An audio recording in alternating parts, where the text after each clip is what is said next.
अनपेक्षा शुचिर्दक्षा उदासीनो गतव्यतः सर्वारंभपरित्यागी यो मद्भक्तसमे प्रियः. ഓം ശ്രീ സായിരാം.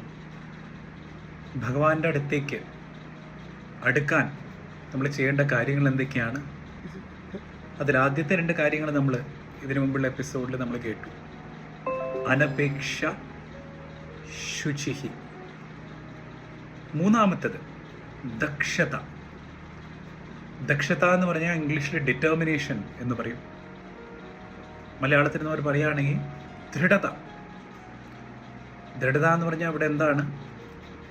ഭഗവാനും നമ്മളും തമ്മിൽ ഒരു ഗ്യാപ്പ് വരുത്തുന്ന എന്ത് തന്നെയാണെങ്കിലും, ഭഗവാന് അല്ലെങ്കിൽ നമ്മളെ ഭഗവാനിൽ നിന്ന് അകറ്റുന്ന എന്ത് തന്നെയാണെങ്കിലും അത് തട്ടി മാറ്റാനുള്ള ആ ഒരു സങ്കല്പം, ആ ഒരു ദൃഢനിശ്ചയം.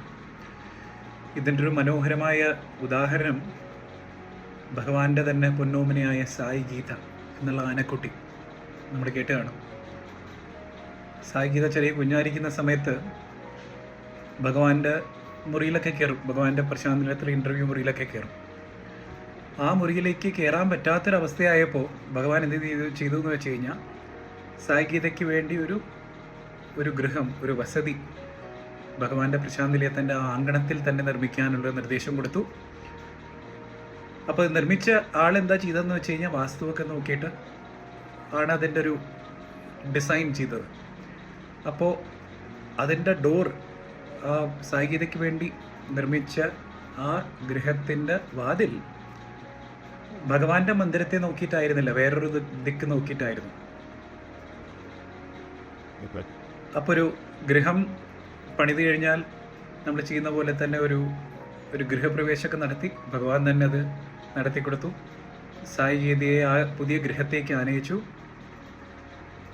അടുത്ത ദിവസം ഭഗവാൻ ദർശനത്തിന് വന്നപ്പോൾ സായി ഗീത കണ്ണു തുറന്ന് നോക്കുമ്പോൾ ഈ സായി ഗീതയുടെ വീടിൻ്റെ ആ വസതിയുടെ വാതിൽ ഭഗവാന്റെ മന്ദിരം നോക്കിയിട്ടല്ല.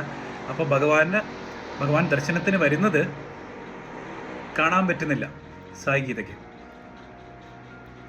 അപ്പോൾ സായി ഗീത എന്ത് വെച്ച് കഴിഞ്ഞാൽ, പെട്ടെന്ന് എല്ലാവരും ആ ദർശനത്തിന് കൂടിയിരിക്കുന്ന എല്ലാവരും നോക്കുമ്പോൾ ഭയങ്കര ഒരു ശബ്ദം. കാരണം ആ സായി ഗീത ഭഗവാനെ കാണാൻ പറ്റുന്നില്ല എന്നുള്ളൊരു വ്യഗ്രതയിൽ എന്ത് ചെയ്തു എന്ന് വെച്ച് കഴിഞ്ഞാൽ, ആ വസതിയുടെ ആ ഭിത്തിയും എല്ലാം അങ്ങനെ ആ ആനക്കുട്ടിയെല്ലാം തട്ടി മാറ്റി. പെട്ടെന്ന് നോക്കുമ്പോൾ വസതിയൊന്നും കാണുന്നില്ല, ആ ചുമരൊക്കെ ഇങ്ങനെ പൊളിഞ്ഞിരിക്കുകയാണ്. സായി ഗീത മാത്രം നിൽക്കുകയാണ്, ഭഗവാനെ ദർശിച്ചുകൊണ്ട് സന്തോഷത്തോടെ നിൽക്കുകയാണ്. അപ്പോൾ ഇതാണ് ഈ അനപേക്ഷ, ശുചിഹി, ദക്ഷത എന്ന് പറഞ്ഞു കഴിഞ്ഞാൽ ദക്ഷതയുടെ ഒരു നല്ലൊരു ഉദാഹരണമാണ് സായി ഗീത. ഡിറ്റർമിനേഷൻ. ഭഗവാനും നമ്മളും തമ്മിൽ അകൽച്ച വരുത്തുന്ന എന്ത് വന്നാലും അത് ഞാൻ തട്ടി മാറ്റും എന്നുള്ള ആ ഒരു ചിന്ത. അത് എന്തു തന്നെ ആയിക്കോട്ടെ, നമുക്ക് നമ്മുടെ മടിയായിക്കോട്ടെ, അല്ലെങ്കിൽ നമ്മുടെ വേറെ ദുഷ്ചിന്തകളായിക്കോട്ടെ, അല്ലെങ്കിൽ ഭഗവാനിൽ നിന്ന് നമ്മളെ പിന്തിരിപ്പിക്കുന്ന എന്ത് തന്നെ ആയിക്കോട്ടെ, അതൊക്കെ ഭഗവാന്റെ കാരുണ്യത്താൽ ഞാൻ തട്ടി മാറ്റും എന്നുള്ള ദൃഢനിശ്ചയം, അതാണ് ദക്ഷത. ആ ഒരു ദക്ഷത ഭഗവാൻ നമുക്ക് തന്ന് അനുഗ്രഹിക്കട്ടെ. ഭഗവാന്റെ അടുത്തേക്ക് നമുക്ക് പോകാൻ പറ്റട്ടെ.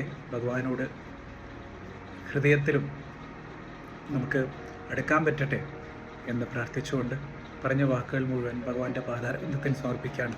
ജയ സായിരാം.